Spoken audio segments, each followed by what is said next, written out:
నిజామాబాద్ జిల్లాలో పసుపు బోర్డు ఏర్పాటు సందర్భంగా ఎంపీ అరవింద్ చేసిన వ్యాఖ్యలపై అభ్యంతరం వ్యక్తం చేశారు మంత్రి తుమ్మల నాగేశ్వరరావు. అరవింద్ వ్యాఖ్యలపై లేఖ రాశారు మంత్రి. తన రాజకీయ జీవితంపై చేసిన వ్యాఖ్యలు తీవ్ర అభ్యంతరకరంగా ఉన్నాయన్నారు తుమ్మల. తనపై అరవింద్ దిగజారి మాట్లాడతారని తాను ఊహించలేదన్నారు.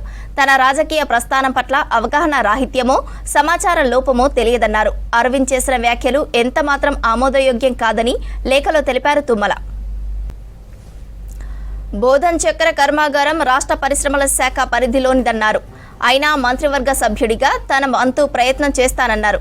సంబంధిత మంత్రితో మాట్లాడి ఏం చేయాలి, ఎలా చేయాలో అది చేస్తానన్నారు తుమ్మల.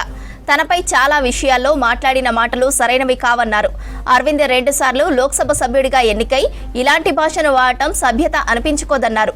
పరిపక్వత లేని మాటలు మాట్లాడకుండా కొద్దిగా సహనంతో, రాజకీయ పరిజ్ఞానంతో మాట్లాడితే బాగుండేదన్నారు మంత్రి తుమ్మల.